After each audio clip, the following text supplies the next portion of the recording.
ఉన్న ప్రముఖ కమెడియన్ పాకిజా గారు ఆ రోజు చెన్నై రోడ్ల పైన నడుచుకుంటూ వస్తుంటే యాంకర్ రోషన్ ఆమెను చూసి, అమ్మ మీరు అసెంబ్లీ రౌడీల్లో నటించారు కదా అని అడిగితే, అవునా బాబు అని చెప్పింది.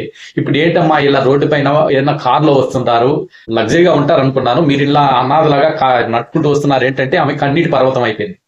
ఏమి లేదు తమ్ముడు, నా పరిస్థితి అంతా అయిపోయింది, ఇక్కడ తమిళ సినిమాలు నటించాను కానీ ఎవరు ఆదుకోవడం లేదు, ఇక్కడ అసోసియేషన్ కూడా నన్ను ఆదుకోవడం లేదు అంటూ ఏడుస్తూ ఉంటే, తర్వాత ఆమెని ఒక హోటల్ తీసుకువెళ్ళి, అమ్మ మీరు ఏమన్నా తిన్నారంటే, ఏమి తినలేదు తమ్ముడు, తినడానికి కూడా డబ్బులు లేవంటే యాంకర్ రోషన్ గారు ఆమెకి ఇడ్లీ పెట్టించాడు.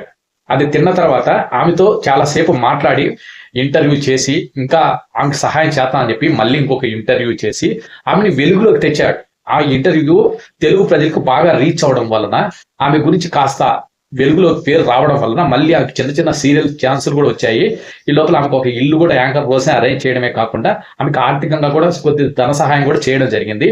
తర్వాత ఈ పాకిజా గారే, యాంకర్ రోషన్ తమ్ముడు వల్లే ఈ రోజు నేను 3 పూట్ల తింటున్నాను, నాకు మంచి పనులు దొరికాయి, సినిమా అవకాశాలు దొరుకుతున్నాయి సీరియల్లో కూడా చెప్పుకొచ్చింది. తర్వాత ఏం జరిగిందో ఏమో సరే, కొన్ని సంవత్సరాలు మళ్ళీ కొన్ని రోజులకి కొన్ని నెలలకి నాకు అవకాశాలు రావడం లేదు, ఆర్థికంగా చాలా ఇబ్బందులు పడుతున్నాను, తినడానికి తిండి లేదని చెప్పుకుంటూ వచ్చింది. దీంతో ఈ అవస్థల్ని ఏబిఎన్ ఇలా కొన్ని సోషల్ మీడియాలో వైరల్ కావడంతో మన డిప్యూటీ సీఎం పవన్ కళ్యాణ్ గారు స్పందించి ఆమెకి ఆఫీస్ నుండి ఫోన్ చేయించి 2 లక్షల సహాయం కూడా చేయడం జరిగింది. దీంతో యాంకర్ రోషన్ గారు ఒక స్టేట్మెంట్ కూడా ఇవ్వడం జరిగింది అంతకు ముందు. ఏమంటే, ఈ మాదిరి పాకిజా అవస్థలని నేను పవన్ కళ్యాణ్ టీంకి వీడియో తీసి పంపించడం వలన వాళ్ళు స్పందించి 2 లక్షలు సహాయం చేశారని యాంకర్ రోషన్ గారు ఒక వీడియో కూడా పంపించారు. సో అది ఇప్పుడు ఈ పాకిజాకి సపోర్ట్ చేసి కొంతమంది యాంకర్లు ఏమంటున్నారంటే, యాంకర్ రోషన్ ఒట్టి అబద్ధాలు చెబుతున్నాడు, ఈమె అవస్థలు చూసి ఆయన వీడియో పంపించాడంట, దానికి పవన్ కళ్యాణ్ స్పందించి 2 లక్షలు సహాయం చేశాడంట, అంతా డప్పా కొట్టుకుంటున్నా, అన్ని అబద్ధాలని యాంకర్ రోషన్ పైన దుమ్మెత్తి పోస్తున్నారు. కేవలం ఏబిఎన్ లోను కొన్ని సోషల్ మీడియా వైరల్ కావడం వల్లే పవన్ కళ్యాణ్ గారికి తెలిసి ఆమెకు 2 లక్షలు సహాయం చేశారు కానీ యాంకర్ రోషన్ వల్ల కాదని అని కరాకంటికి చెబుతున్నారు.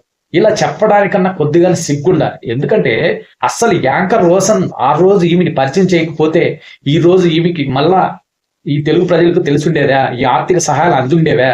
ఆ రోజు యాంకర్ రోషన్ తల తిప్పుకొని అలా వెళ్ళిపోయి ఉంటే అసలు పాకిజా ఎవరు, ఎక్కడో తమిళనాడులో ఇప్పటికి కూడా ఫుడ్ కూడా లేకుండా ఏదో పాకి పని చేసుకొని బతకాల్సిన వ్యక్తి, అలాంటి ఆమెను ఆదుకున్న యాంకర్ రోషన్ పైన ఈరోజు దుమ్మెత్తిపోస్తున్నారు.